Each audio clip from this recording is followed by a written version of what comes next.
We're back here with this rally in the stock market continuing. It's more than 1%. The Dow now up 222 points. The French presidential vote seems to have a lot to do with it. The centrist, as he's been identified, Emmanuel Macron, is the favorite to win on the 7th of May in a run out. But we are told to also not count out Marine Le Pen.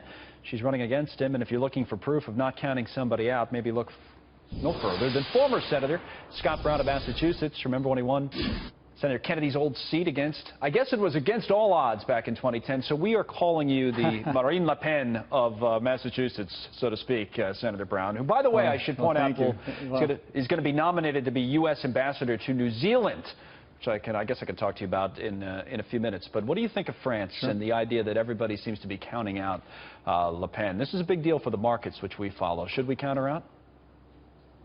Well, of course not. It's not over till it's over. As evidence, I was down 41 points when I first started, 15 a week before. President Trump, the same thing. Everyone said, oh, there's no way he's going to win. I love people when they say, oh, you know, it's a sure thing. It's a sure thing. I know the markets are responding, and that's good. I think they win with either candidate.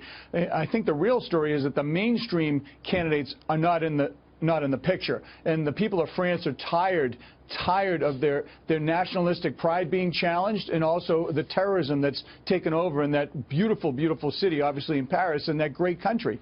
Yeah, neither candidate, whether it's Sarkozy, the president before this one, or Hollande, the current president, neither one, to your point, of their parties are represented. Now, of the two that are, say you are Le Pen, you said you were in a similar position when you were running for Senate. You're down that much in the polls. What do you do as a candidate? Do you kind of change what you've been doing, or just stick with it day by day and hope it catches on?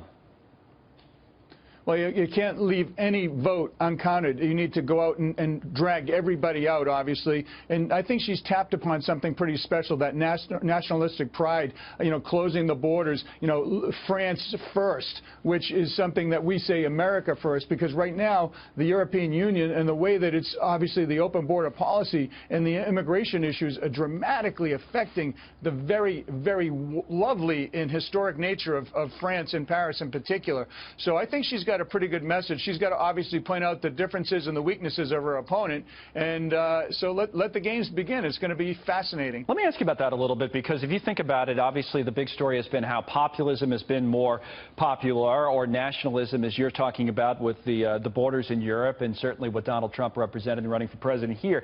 You're about to take a bigger role in the world stage. You'll be a diplomat in your new position, and once you're assumingly confirmed to that position.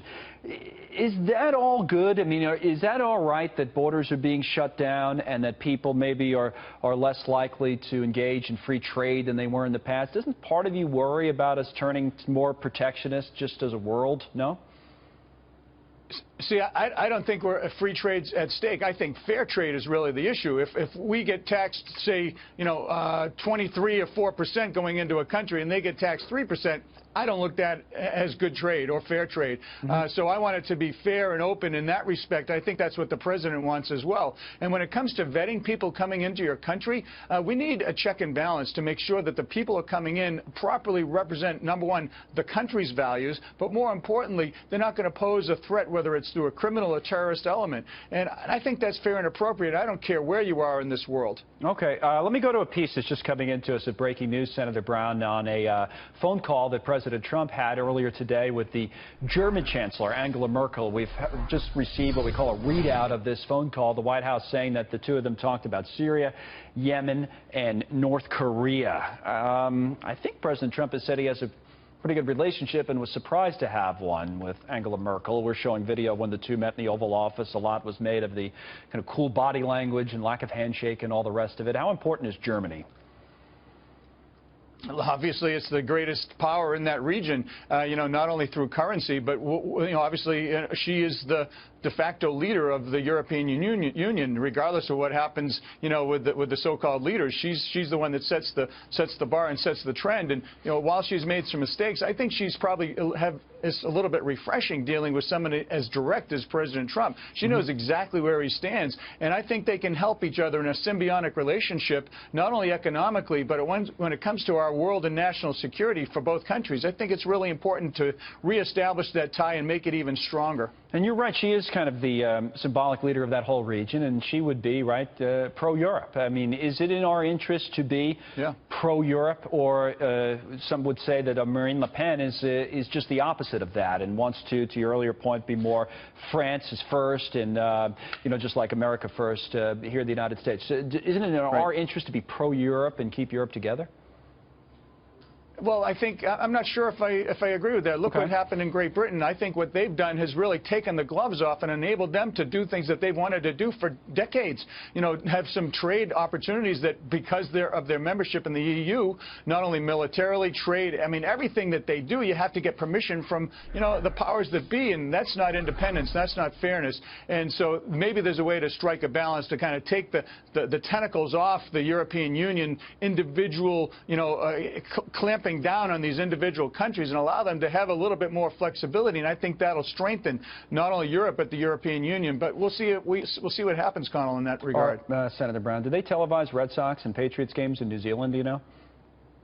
Time delayed, but you can count on it. I'll tell you, I love season ticket holder. You know, I love Tom Brady. Go, baby. You looking forward to it? Or I guess I don't know how much. I know that you're still going through a confirmation process, or have to, right?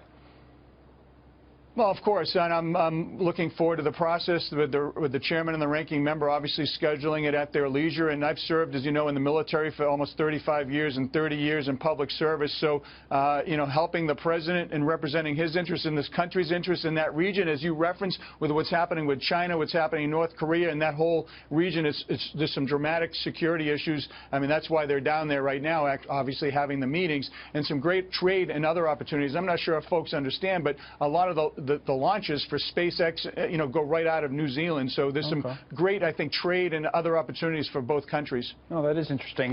Senator Brown, maybe soon to be Ambassador Brown. Thank you, sir. It's always good to talk to you. Talk to you soon.